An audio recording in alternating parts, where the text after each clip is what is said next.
Hello, this is Ken Ferrie with this week's Boots in the Field report. As we continue with the field visits with growers out there, this year truly is a mixed bag when it comes to the corn crop. From field to field, you don't know what you're going to find until you're out in it. Tip pullback continues to be our biggest concern. Some of these tips are more gradual, which is normal for this time of the year as the plant adjusts to conditions and the environment around it, whether it's cloudy or dry or that type of thing. But in other fields, it's a pretty abrupt pullback, seeing anywhere from 1 to 3 inches of tip pullback, and it's very abrupt. These abrupt pullbacks are mainly due to delayed pollination.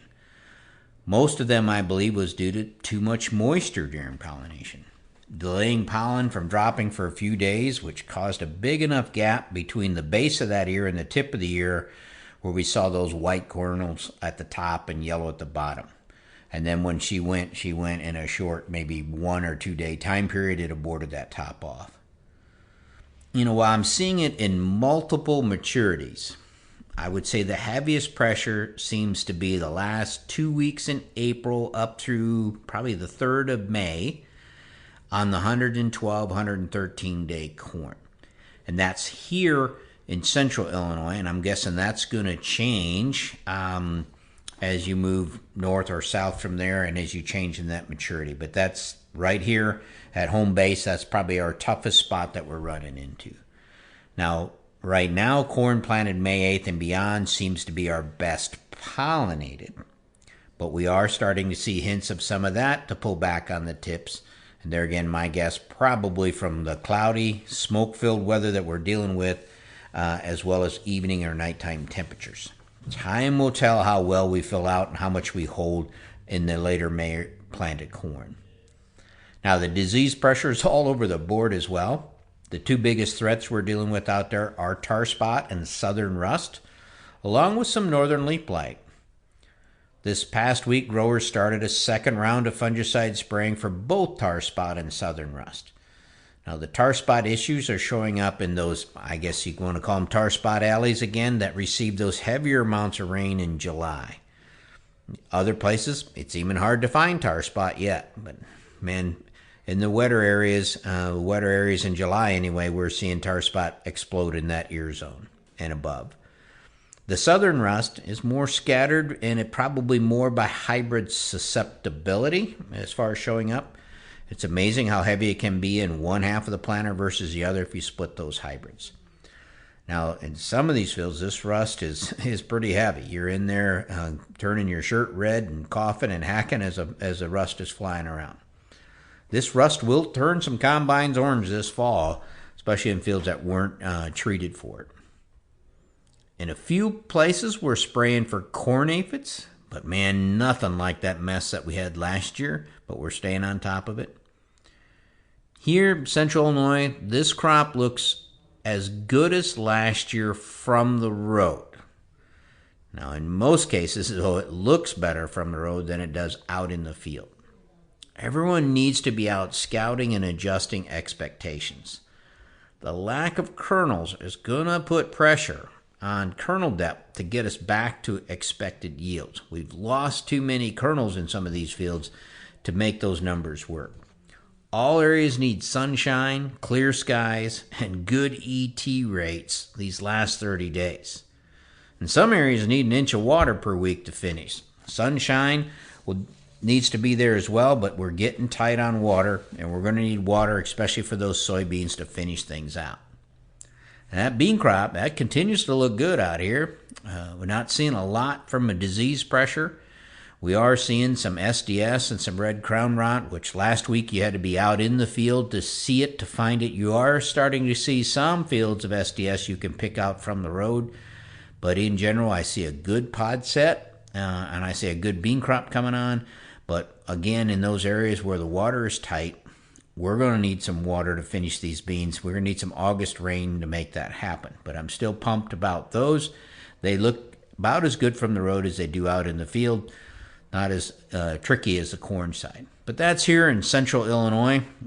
We're talking about the counties around here at the home base. I want to visit with Matt Duesterhaus, who runs things for us on the western part of the state, to see how things are laying out over there. So how things look over there, Matt? Um, Situation where your weather's been just a little bit different than what we've had here in central Illinois. So what are you seeing? Let's start with corn first. Well, we had a pretty warm week there. The week of our county fair, it usually either rains or is really hot. And this year it was both. We had rain about every day, and and now as we come into August, we're seeing a little bit of the effects of the warm nights and the cloudy, wet weather we had in July. Moisture's not been a limiting factor, so a lot of our defensive ground I think is going to be pretty good yields this year, but I'm a little bit concerned about the higher end stuff on how it's going to handle the heat, the extra water stress, disease. We got a lot of different things coming on now. What are you seeing as far as pollination, tip field, tip abortion? Um, are you guys holding in there, or some of that disappearing on you too? Yeah, I think some of our earliest stuff planted around here, the week before Easter, corn seems to have survived the tip back. So we've got the kernels all there, but I think kernel depth is maybe going to suffer some just from not enough photosynthesis and a little too much respiration on those warm nights. So I think no matter what stage the corn was at, that late July time frame, is going to set us back a little bit. But you get into the later planting stuff, the kernels were a little bit more sensitive that same time frame, so we're getting a little bit more tip back in there. But overall, I think corn's still set up to be a above average crop. I just have a hard time thinking we're going to beat a ton of records this year. If we compare it to the 5-year average, we're probably going to be satisfied. If we compare it to last year, we could be disappointed. Right. Yep. Yep. Depends on how far back you want to go. Still going to be a really big crop. Um, so I think we've got to be prepared for that. But it's not over yet either. We've got a lot of these fields 3 to 5 weeks left for grain fill. So if we could get some sunny stretches, some cooler nights, and keep adequate moisture, obviously that would be ideal. And we need some rain to help finish out these beans too.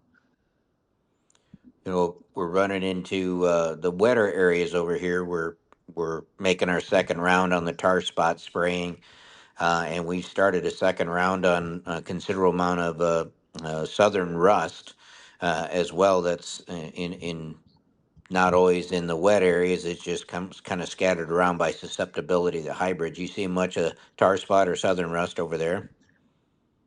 Yeah, I mean, with the wet weather we've had, we've got a lot of disease pressure.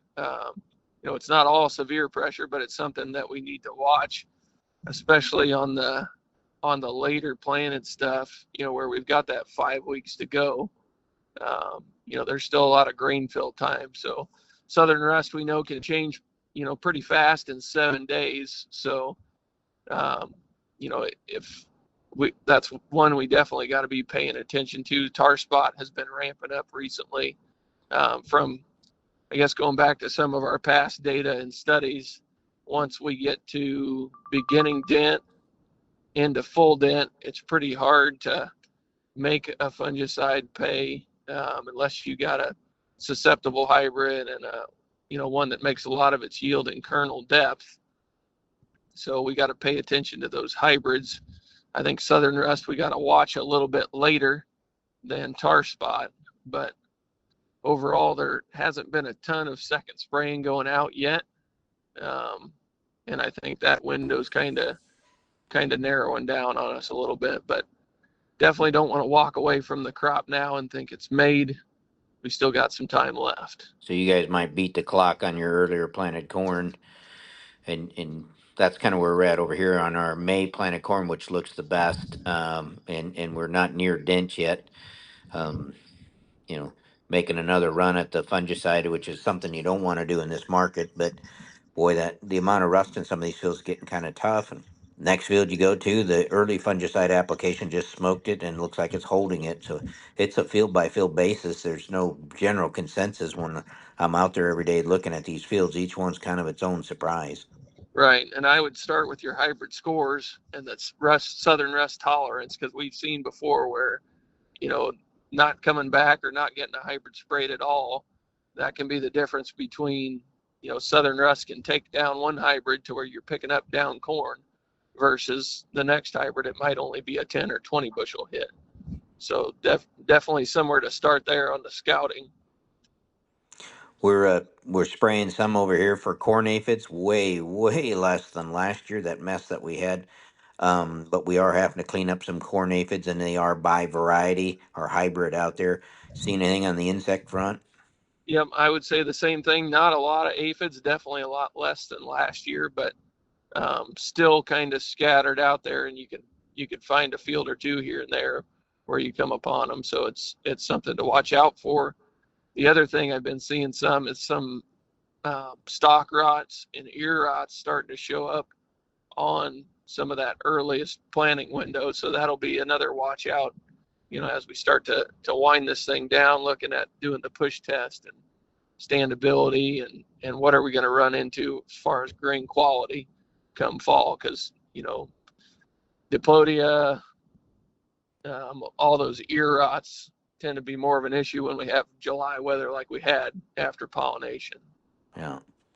And I Not, and I'm afraid that's going to be in store for us, especially on our corn on corn acres, with all the wet weather we had to didn't get us pollinated evenly.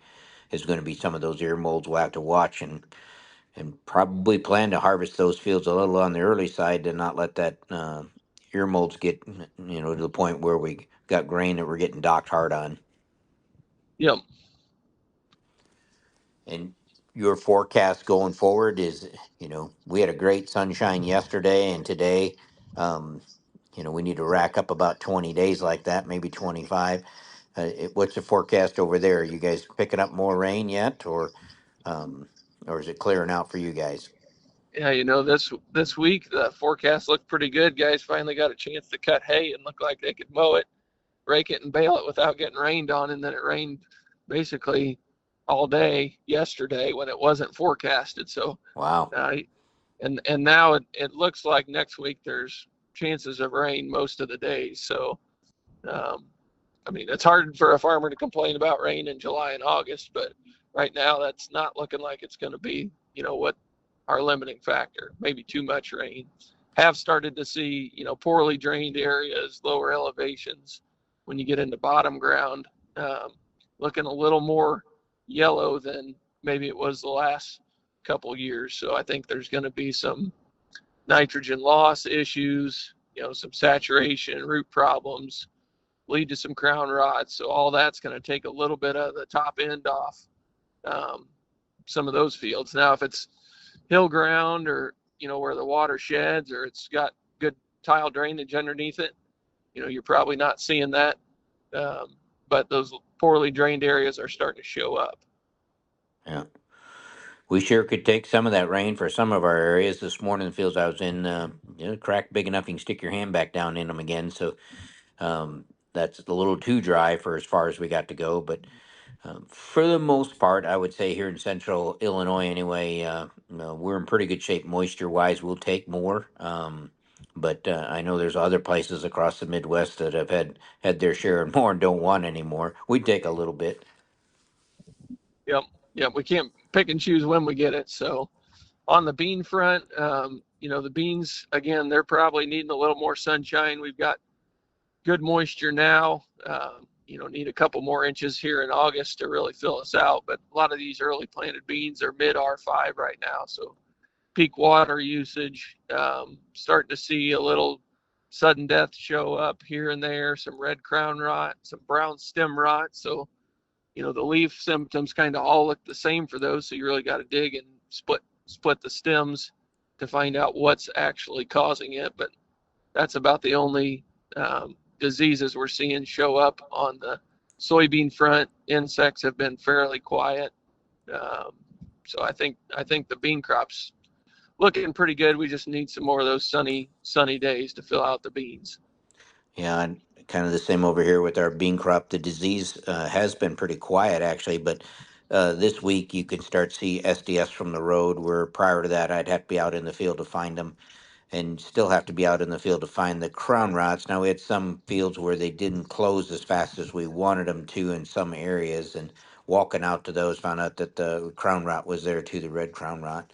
But SDS, I'm sure, will continue to show up from here going forward, as far as visibility from the road, especially if a field was not treated, for it, then they seem to come apart a lot quicker. Yep. So you're thinking you're off of last year on your corn crop? Any idea how far off of last year you are? Um, I don't know. It'd be hard to put a number on it. I mean, I think we could easily have a good second place crop here. I just think some of the good areas it's been a little too wet, a little too warm. We'll know here in a couple 3 weeks how this early corn is turning out. But overall, I say we've got still a well above average corn crop. Bean crop looks to be pretty good. Still 3-4 weeks that'll really make a difference in the beans. So I think we're set up for a good crop. Biggest setback guys are looking at now is just where we are from a market perspective and inputs looking into next year. Yeah, take some of the excitement out of it, and strong yields though would definitely square that up or help some. Yep. So, well, that's good. I think we got a good crop coming here.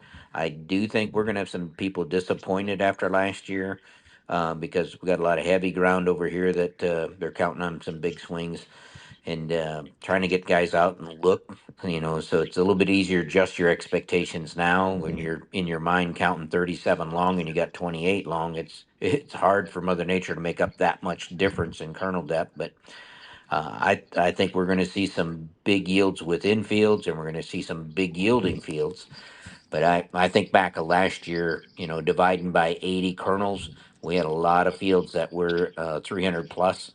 My highest so far has been 297, dividing by 80. So there's definitely a difference in what we're yield checking here in central Illinois compared to a year ago. But I Yep. still think it's a pretty good corn crop. Looks like a fantastic bean crop as far as I can tell. We just got to get some water to finish this thing out.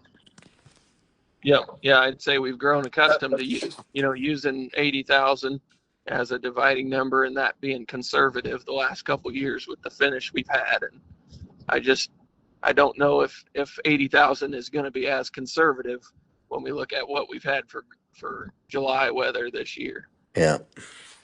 Yeah. Well, I appreciate you taking the time and giving us a look at what's happening over there in Western Illinois. And hopefully we get to the fall and we're off on our yield estimates and everything is considerably higher than we thought. Yep. Sounds Take, good. all right. Take care. Yep. Bye.